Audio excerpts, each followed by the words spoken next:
Salut à tous, bienvenue dans cet épisode 4. Donc aujourd'hui ça va être la mise en place de l'ossature métallique. Donc là j'ai chargé les rails et les montants. C'est en M100, donc ça fait 100 de large pour mettre de la laine de verre de 100.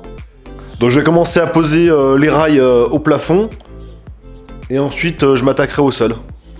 Allez, c'est parti. Et merci à tous aussi, vous avez été nombreux à me conseiller d'utiliser la règle des 60 fois. Donc en fait je comprenais pas au début, mais en fait il faut faire 60 fois l'épaisseur d'une solive pour obtenir l'espacement entre chaque entretoise. Donc j'ai calculé, moi je suis à 7 cm ici, donc 7 cm fois 60 ça fait 420, donc ça me fait 4,20 m. Moi j'ai des longueurs de 3 mètres. Donc en fait c'est largement suffisant, en fait j'ai même pas besoin de mettre d'entretoise, mais j'en mets quand même parce que vous me l'avez tous conseillé. Et je trouve ça plus prudent d'en mettre, ça me coûte pas grand chose. En plus là j'ai récupéré des chutes de bois de chevrons que j'avais. Alors c'est pas la même section parce que j'en avais plus, mais ceux-là ils font quand même 10 cm par 7. Donc bon c'est suffisant je pense. On va voir ça. Hop. Hein.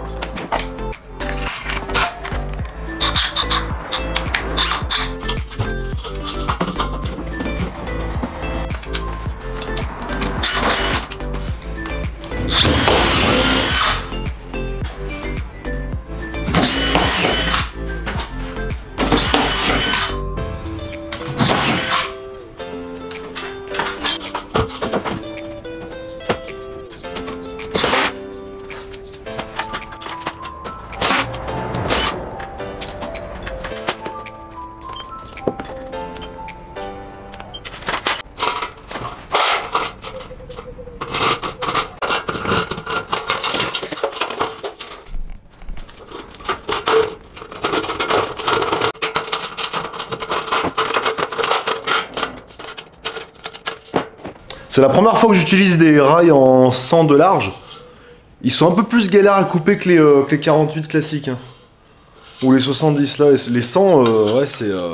à la cisaille, ça commence à être un peu juste. Donc c'est pas très propre. Mais bon, on va faire avec.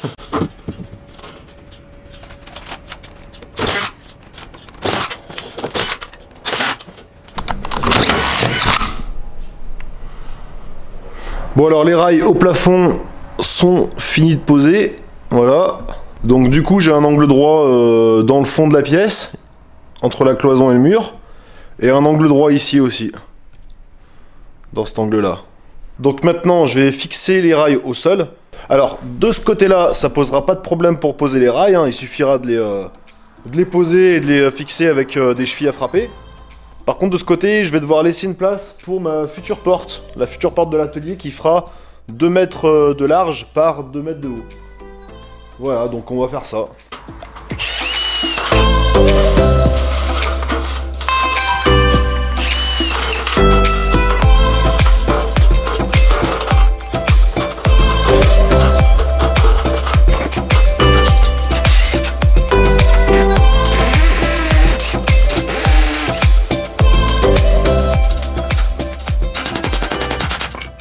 Bon, je t'explique un petit peu mon bazar.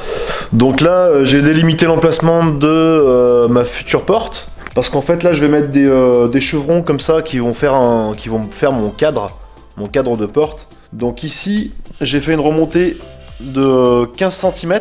J'ai juste coupé sur les côtés et j'ai fait un pli ici, sur mon rail. Donc voilà, je crois qu'il faut entre 15 et 20 cm pour un montant de porte. Donc voilà, j'ai fait ça ici. Pareil l'autre côté. Voilà, donc là j'ai fait mon premier perçage avec cheville à frapper de 30 et par 5. Et puis voilà, donc ça va plutôt pas mal, donc allez, on va continuer.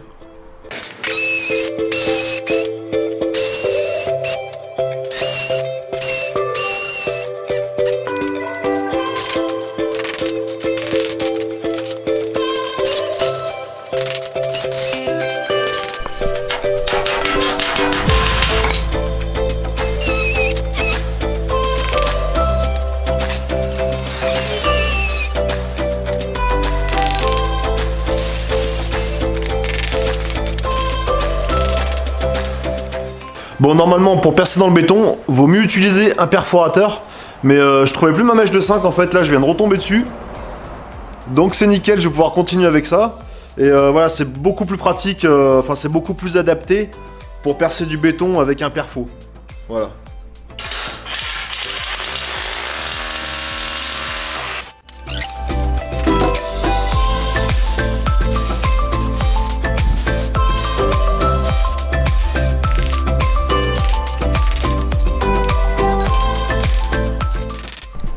Bon allez, je vais couper le premier montant le long de la future porte. Donc là c'est tout simple, hein, c'est avec le télémètre laser. Voilà, je le pose dans le coin du rail ici, là où il y aura le montant. Tac. Du coup voilà, tu peux voir, je suis à 3,08 m. Donc là j'enlève 1 cm, donc 3,7 m. Et puis ça sera impeccable, voilà.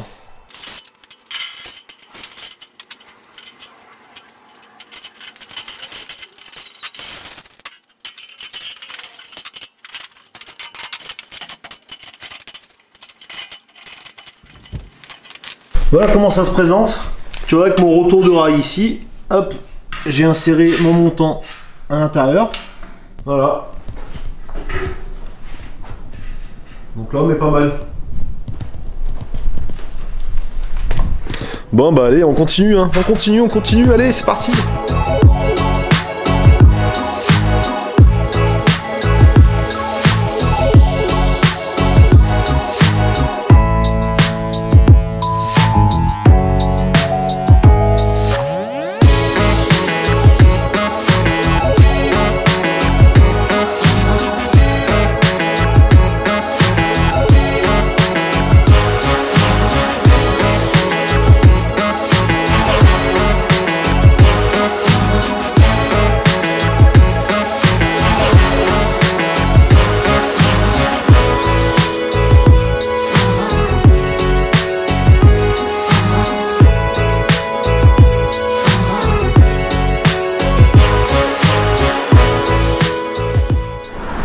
Bon voilà, j'ai fini la pose des montants. Alors maintenant, ce qu'il me reste à faire, c'est de déterminer l'emplacement des futures plaques de plâtre. Donc elles vont faire 1,20 m de large. Donc là, en fait, ce qu'il faut faire, c'est trouver le meilleur emplacement pour chaque plaque. Alors là, pour les ouvertures de porte, ce que je vais faire, vu que j'ai des petites parties d'1,50 m, un peu plus d'1,50 m, je vais commencer du bord ici. Donc ça me fera 60 ici, 1,20 m là. Donc là, du bord jusqu'ici, j'ai une seule plaque d'1,20 m. Ensuite, je repars d'ici. Et ici, bah, je couperai derrière. Voilà, donc là, j'ai un espace de 30 cm. Donc c'est un peu limite 30, c'est 30 minimum qu'il faut laisser sur chaque côté d'une ouverture de porte. Donc comme ça, en fait, j'aurai pas de bord aminci de ce côté. Parce que, pareil, les ouvertures de porte, faut pas laisser un bord aminci ici, autrement on se prend la tête après à reboucher le bord aminci, donc c'est chiant. Voilà, donc maintenant, je vais sertir les rails du bas, après les avoir mesurés. Et ensuite, j'y mettrai de niveau pour sertir les montants dans le rail du haut. Donc comme ça bougera plus. Et ensuite, je pourrais faire mon encadrement de porte. Enfin, le rail à mettre entre les deux montants ici, pour faire le dessus de la porte. Voilà, allez.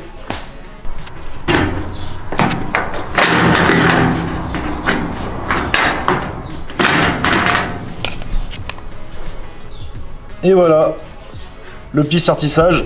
On n'est pas obligé de faire 2 points, mais bon, j'aime bien en faire 2. Voilà. Et je fais pareil de l'autre côté.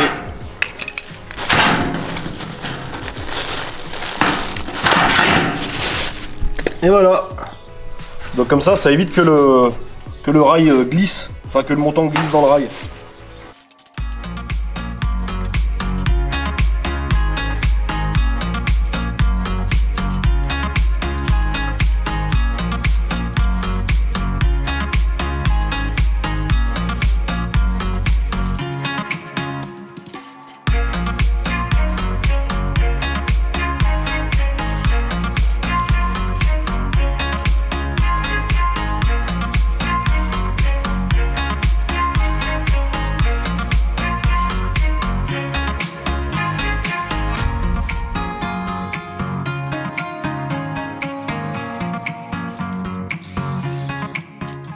Bon, j'ai mis la partie haute de ce qui va me servir de futur cadre de porte.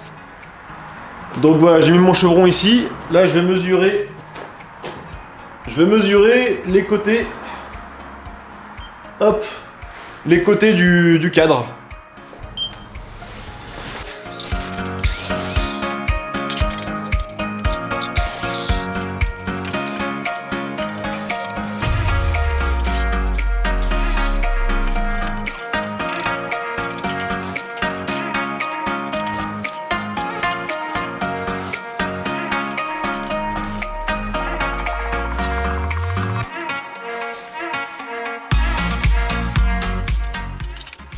Allez, je te montre comment je fais mon vissage. Donc deux vis de 100 qui vont traverser le premier chevron du haut jusqu'au chevron du bas. Comme ça, ça sera bien serré ici. Après, le but, c'est pas vraiment de tenir le cadre, hein, puisqu'il sera tenu largement dans la ferraille. Vu qu'après, je vais mettre des vis à plaque de plâtre tout autour. Et ça bougera plus. Mais là, voilà, je voulais le serrer un petit peu plus. Et ça fait toujours un renfort supplémentaire. Allez, un petit coup de forêt.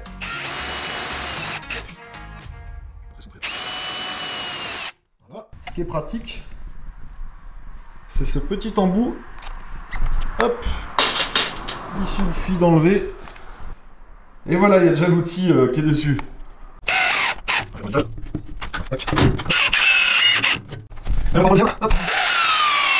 Et voilà, nickel. Bon, ça va bien avec les vis à tête fraisée. Bon voilà, la vidéo se termine ici. Donc après, je vais continuer de faire là-bas, dans l'autre angle, poser les lisses, parce que je vais faire un doublage, donc ça sera des lisses au sol avec fourrure qui vont monter jusqu'au plafond. Donc voilà, ici tu vois, il y a les fourrures sur la table, les lisses qui sont ici, par terre. Donc je vais poser tout ça, voilà, plus la barre d'appui qui sera à environ 1m20, 1m30, tout le long du mur. Et puis voilà, donc ça je vais peut-être pas y filmer parce que bon, c'est le même principe que pour l'ossature métallique de cloison. Donc voilà, cheville à frapper au sol, et puis après, bah, je passerai à l'isolant, et puis le placo, et puis encore plein de choses. Bon, bref. Alors comme toujours, si la vidéo vous a plu, lâchez un j'aime, ça fait super plaisir pour le moral. Et voilà, laissez-moi un petit commentaire aussi pour me dire ce que vous en pensez. Alors bien sûr, là on n'est pas sur un cadre de porte conventionnel, hein. Ne me dites pas, ouais c'est pas ça un cadre de porte, hein. Là je vais fabriquer ma porte plus tard. Donc c'est pour ça que j'ai fait un gros renfort en chevron. Voilà, donc après je ferai ma porte, ça sera une double porte. Donc voilà, là je me ferai plaisir aussi, ça sera sûrement en métal. Alors n'hésitez pas aussi d'aller faire un tour dans la description. Il y a tout un tas d'informations, il y a tous les liens vers les outils que j'utilise. Voilà, il y a aussi, depuis pas longtemps, il y a un code promotionnel de 15% sur un site de vêtements. Donc c'est des vêtements de travail professionnels. Donc voilà, bah, la casquette elle vient de chez eux d'ailleurs, c'est le site Modif. Donc voilà, je vous laisse le code promo, ça peut être intéressant. Voilà, donc je vous dis à bientôt dans le prochain épisode, ça sera l'épisode 5 du coup. Allez, ciao!